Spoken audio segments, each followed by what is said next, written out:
Hi guys, welcome back to my channel. I hope you're having a great day so far. So today I'm going to be looking back at my 2020 favourites, my yearly favourites that I did at the end of 2020 and seeing how many of these products are still favourites, seeing where these favourites sit now. Are they still in my top drawer? Are they still in my top few products, or have they completely slipped off of my radar? So without further ado, let's get started. So I'm going to start off with complexion products just because they are the nearest to me and I'm a lazy lady. So these are kind of pretty much all holding up quite well, I have to say that. So, you know, we are 5 months on, almost 6 months on from when I filmed my end of year favourites, my 2020 favourites. So that is some good standing. I feel like a lot of these products actually are still pretty high on my radar. So the first two foundations, you guys know,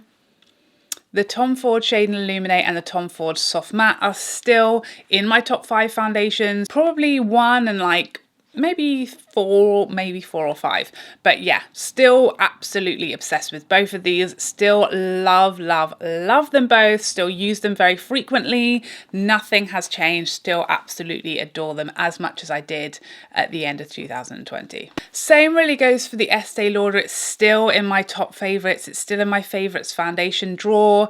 Nothing has changed, still really enjoying it. Just repurchased a new one, or was luckily gifted a new one, I should say. Now these two, so the Chanel Le Beige Healthy Glow Foundation, I still like this. This was not an absolute love, obsession, holy grail for me, but I do like it. The only thing that I slightly don't love is it doesn't wear as well as some of these others on me, and that hasn't really changed. But at the same time, I personally do not really need a very long wearing foundation a lot of the time. You know, generally I do my makeup in the morning and I'm either filming or I'm just going about my day, and actually I'm happy for my foundation to wear for sort of 6 to 8 hours. So actually this is fine for me. When reviewing this, obviously it's important to consider other people's circumstances, but yeah, this isn't in my top 5, but I would say it's maybe 6th or 7th. I really enjoy the finish of it, the coverage, the shade is great for me. So yeah, it's not necessarily holy grail status as much as the other 3 that I've already spoken about, but I still like it as much as I did when I reviewed it and at the end of 2020. And lastly, this is the Touche Eclat Le Tint Creme. This is the one that we had that funny review of where it was like 3 shades were available online and then it was gone and no one ever saw it again.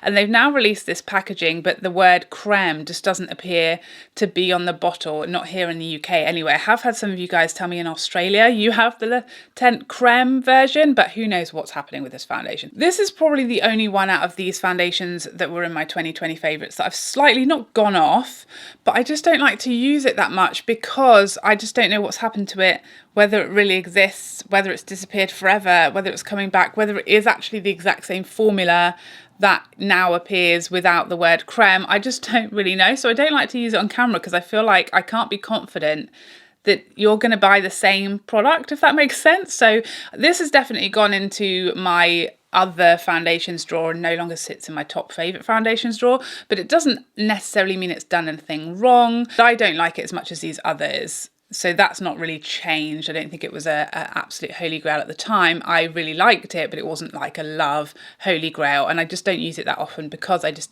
am confused by what's happening. So there were 2 other complexion products that changed my life last year. And those were both from Pat McGrath, her concealer and her powder. It's weird that these came out last year because like I feel like these have just been in my life forever and will be in my life forever, presumably.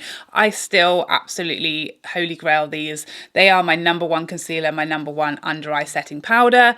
Nothing has changed whatsoever. In fact, if anything, I've just grown to love them more, you know, because they've just really solidified their place in my heart and my soul and my life and my drawer. So there were 2 bronzers last year that came along and just changed my life. I feel like before last year, I didn't really have bronzer or bronzers that I really loved. Bronzer was just kind of, you know, I did it and it was okay and it was always fine. But I feel like when these two came along, I suddenly had two bronzers that I really loved and just hit the mark for me and hit the spot, the sweet spot in tone, in finish, in blendability, etc., etc., in packaging also. And you guys know it's the Gucci and the Charlotte Tilbury bronzers. So these just, you know, ruled my world, changed my game, straight holy grail status. Between the two, it's very hard for me to choose between the two. As you know, the Gucci is a very luminous finish and the Charlotte Tilbury has that matte finish. So they are very different to each other. I wouldn't necessarily say my mind has changed. I still love both of these. But the beginning of this year has just been Bronzer Town. And I've been getting off at every stop. You know, the Dior bronzers, the Wayne bronzers, the Patrick Tar bronzers. I rediscovered my love for the Marc Jacobs bronzer. Bronzers are just suddenly coming out of my ears that I really like and enjoy to use. So I feel like 2020, all I did, as soon as these came out, I didn't use another bronzer. It was one of these two or nothing. These were the only two bronzers I use, and that isn't the case anymore. I still like them as much as I did then, but I am now reaching for my Dior bronzer, reaching for my Wayne bronzer, reaching back for my Marc Jacobs bronzer. So where 2020 was all about these two and these two only, I've broadened my horizons. These two are still definitely very much up there and included, but I've definitely got sort of more bronzers that I love and enjoy. And there were 4 highlights in my 2020 favourites, and that's a lot for me. I'm actually surprised by that. So the 4 highlights I included in my 2020 favourites were the Charlotte Tilbury, the Hollywood Superstar, the Natasha Denona I Need a Nude Glow,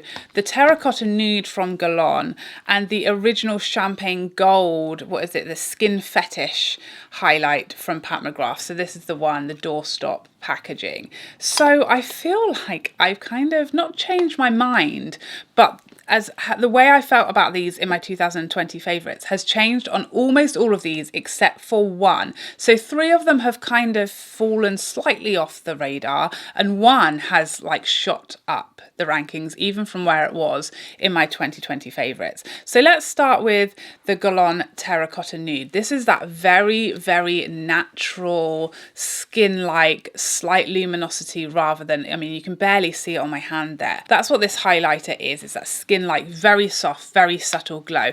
Now, this was kind of like holy grailing it towards the end of 2020 or throughout 2020. This kind of became like my go-to when most of the time I like an understated, soft, luminous finish to my highlight rather than a beaming one. And the newer Pat McGrath highlight just gazumped this one in that category. That's the highlight I've got on today. So when I'm reaching for that soft, blends into the skin, luminous, like everyday highlight, I prefer the new Pat McGrath over this one. So I very rarely use this anymore, and it's actually moved out of my top drawer. So this one has definitely been gazumped. I still love it. I still think it's beautiful. I just prefer the Pat McGrath one that does this job, that thing that this does. I prefer the Pat McGrath in that category, so hence the reason that one's kind of fallen slightly off the radar. Same thing goes for the Charlotte Tilbury. I haven't changed the way I feel about it. I still think it's a beautiful highlight and I enjoy using it, and it gives me, you know, that glow that I like.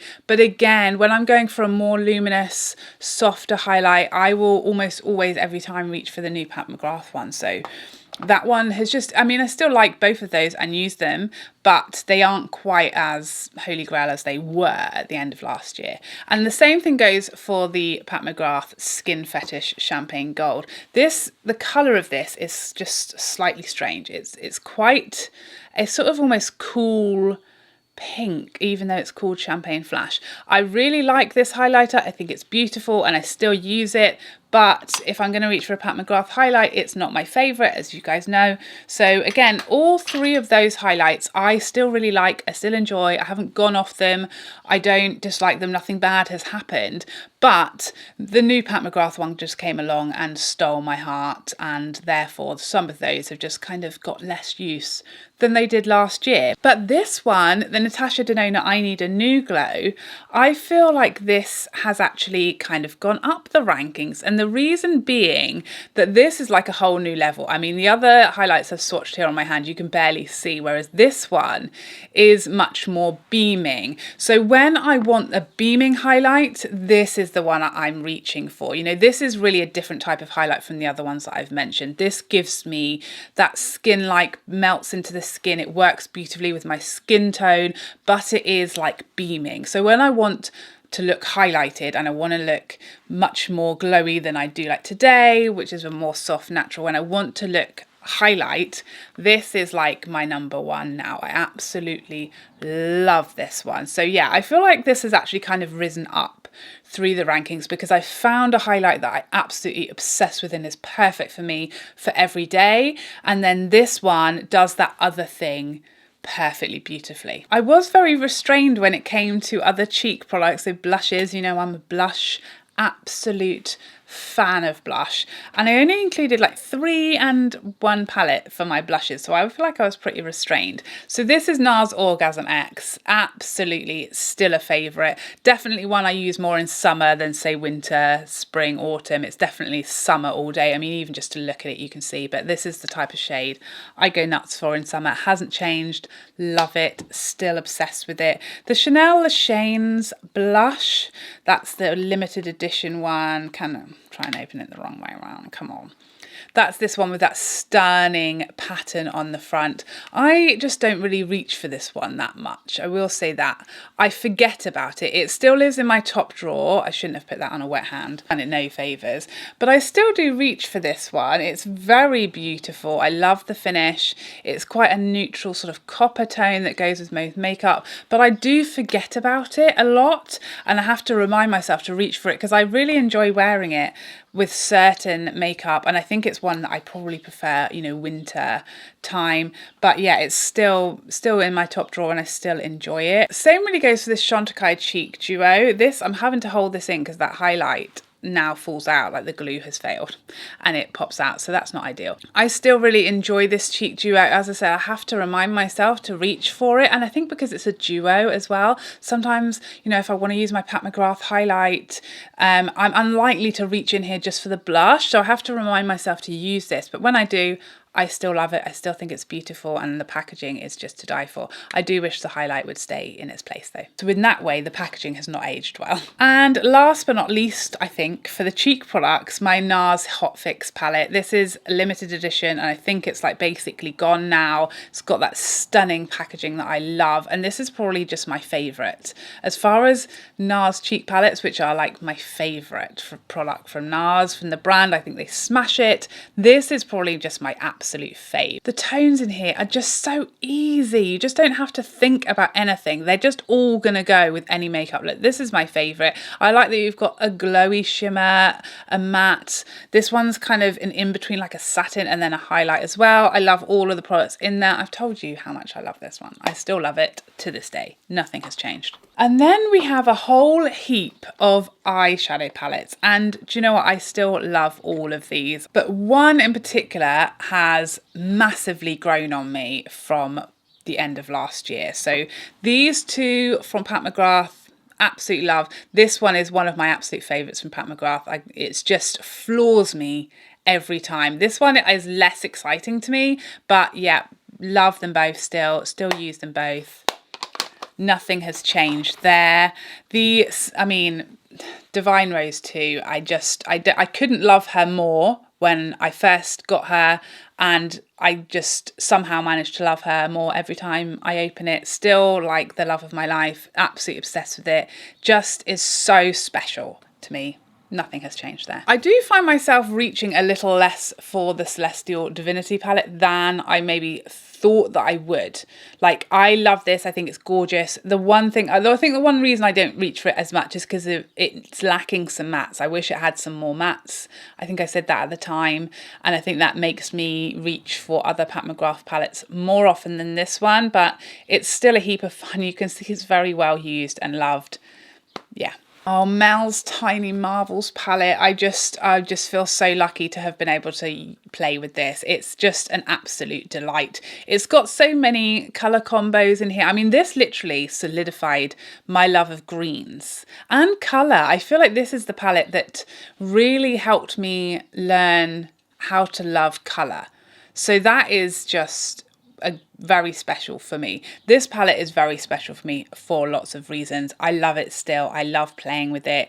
I got a massive dent in some of these shades. You can see, I feel like I might hit pan on this year. That's how I feel. The two palettes from Natasha Denona, the Bronze and the Glam. I mean, yeah, what more can I say about these? Nothing is going to change here. I just think they're both gorgeous, you know, for different reasons. If I'm having a warm moment or if I'm having a cool moment, these are like just it. You know, summer, this palette for summer is just divine. The Glam palette is just a treat whenever I use it. Of course, I still absolutely love these. But the one palette that has really just skyrocketed off the charts for me, I did like it when I reviewed it, I did. But I think I've just found the look that smashes it for me. And it's the Charlotte Tilbury Fire Rose palette.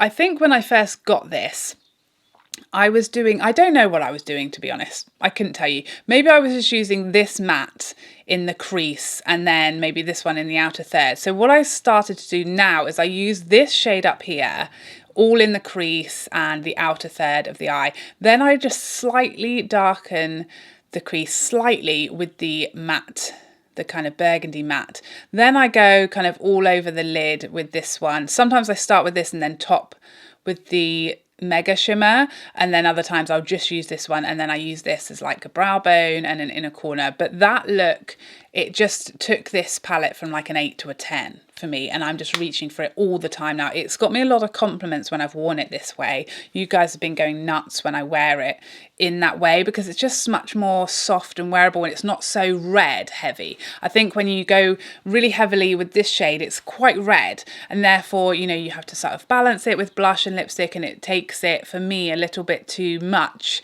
sometimes for, you know, just school run or whatever I'm doing. But when I use it that way, it makes it much more soft and pretty and just easier for me to wear and easier to complement with other shades. So this is literally just, I mean, I liked it, but now I'm obsessed with it.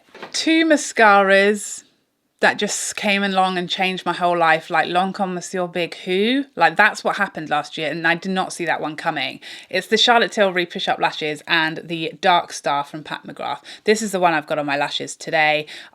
These both just came along, smashed it into top 1 and 2 spot, or joint number 1 spot, depending on my mood of the day, whether I want to go more natural or more massive. Still number 1 spot, both of them, still 1 and 1, 1A and 1B, still there. I mean, that's impressive. Like more than half a year in my top mascara spot. That is no mean feat. Repurchased both of these at least 3 times. Maybe this will be the year that they get thrown off top spot, but how can that happen? I don't know. And last but by no means least, lip products. So of course, Lisa Eldridge. So I picked up, I mean, I was trying to think which of these came into my life this year. I think there's more than this, but I just can't remember, quite frankly, which were this year and which were last year. But I do know that Velvet Affair just came along and took I mean, I don't want to say my favourite Lisa Eldridge lipstick because of Go Lightly, but definitely my favourite matte from her. And then this is Blush. Just 2 stunning every occasion wearable shades for me. I'm so happy that I got a nude from Lisa that I'm obsessed with. And this year, what I'm praying for when her release happens any day now, I'm praying for a luxuriously lucent nude. That's what I need next. Like, I'm just obsessed, still love them. And the glosses, if you don't know, I went back and ordered more of these, and I ordered another kit. So I think that tells you probably everything you need to know. Still obsessed, still just a delight every time Lisa drops anything. I am happy to pick it up. The Slim Glow mattes from YSL. These started my love affair with YSL lip. I don't think these were my first ever YSL lip purchases. I think I had a plumping colour before these, but these really did take off my obsession with the brand. Just so lovely and easy to use. I still really enjoy them. They definitely fall into the category of should use more. I kind of forget about them, but they're beautiful, and I've bought more and more YSL lipsticks since these arrived, so that must tell you something. And last but not least, the Fenty, what are these called? The Slip Shines. These like smashed it into my heart. And again, these kind of started my love affair back up with Fenty. It had been a while since I had a Fenty product that I really loved.